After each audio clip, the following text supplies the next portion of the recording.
What's up, YouTube? It's Raining Card Games.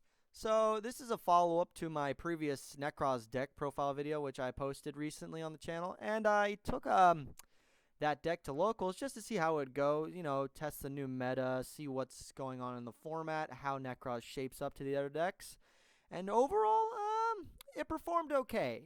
Not the best, but it definitely had some highlights which I was pretty happy about overall. So after 4 rounds of Swiss, I only ended up drawing once and then losing 3 others, and so no wins. Round 1 caught me off guard with a Lair of Darkness Mystic Mind control deck. Then I went up against a pure Orkest deck, and then for rounds 3 and 4, I went up against pure Thunder, which was a really tough matchup. But as I said earlier, for round 1, I actually ended up going against Lair of Darkness Mystic Mind control, which was really interesting. So I know Lair of Darkness has a whole allows you to tribute monsters from either opponent's field, and it makes them all dark. So it was really tough sometimes dealing with that. I was able to trish it and remove it from the field, but it really was tough, having your monsters being tributed over and over again. Darkest Diabolos was a thing, and then when I even got rid of Lair of Darkness, he managed to drop a Mystic Mine on me, and this was all game 1. And honestly, I had no main deck outs to Mystic Mine, so I had to scoop right then and there. And then going for game 2, I sided with some removal, but so did the other player. He sided Epidemic Virus, which honestly just killed me with all the spells, removing all my ritual spells, and then also preventing me from using Cosmic or Twin Twister. So I just went straight 0-2 on that first game. For round 2, I went up against Pure Orkest. So Pure Orkest was definitely a strong deck coming into this new format, even though Mermaid is not a thing anymore. It was still very difficult to deal with, especially with Dingy. But I was able to get through it, even though I was hit a few times by Orkest Crescendo in game 1. But honestly, I was actually able to get through most of the combos and deal with their boards, partially and mostly because of Nekroz of Trishula. Just his effect with just banishing from the hand, the field, and the graveyard was just so powerful. I was able to remove playmakers from the graveyard, being able to out stuff, and then also being 100 attack more than Dingirsu. It was just really great in order to remove stuff. And then another really handy thing was Valkyrius, who actually was able to save me quite a few times by ending the battle phase and keeping some of my incantations on field if they didn't happen to be banished by any of the Orkest combos. So that got me game 1. Game 2 was really long, and definitely it took quite a while, and I actually got ashed so many times. His siding was pretty good. I sided in a few things just to help with the banishing, but overall, I think Ash really did hit me hard in game 2, so I had to pass and give that one to him.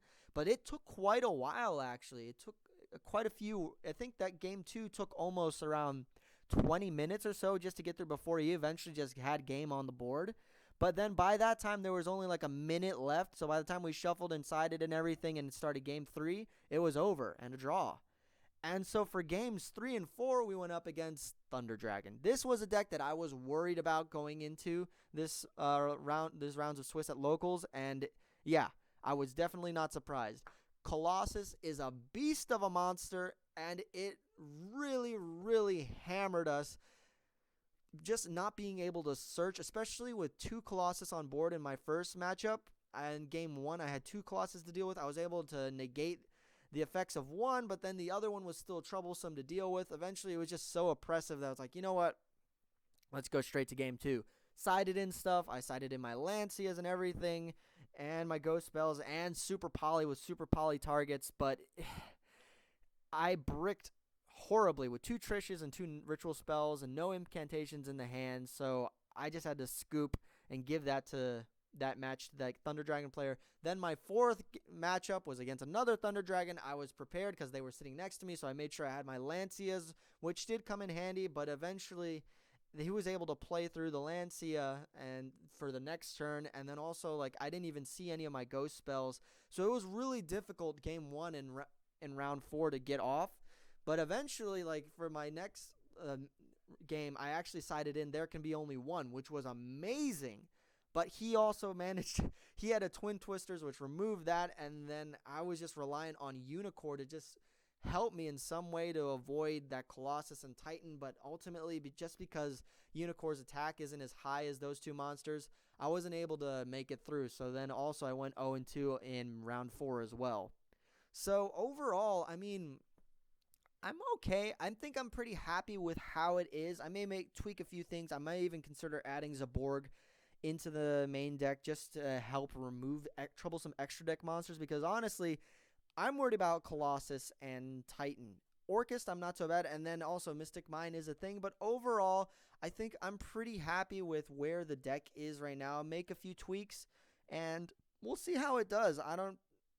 I'm very curious to see how it goes up against other matchups in the format, like Salads and other things, but overall, I think I'm pretty pleased with how it went, and then I'm definitely going to tweak the deck a little bit more just to make it a little more resilient to things like Thunder Dragon or Ash Blossom.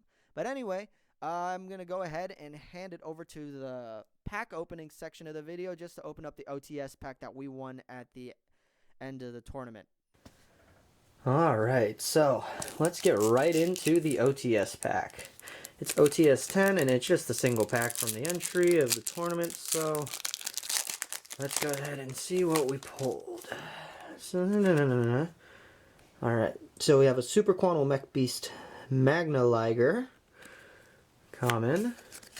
Now we have a Stardust Dragon Assault Mode in common, and lastly, woo, nice, cool. Well, we got a Trickstar token, and yep, that'll do it for OTS 10. Anyway, so as always, please like and subscribe, and go ahead and leave your thoughts down below in the comments. I will catch you guys next time.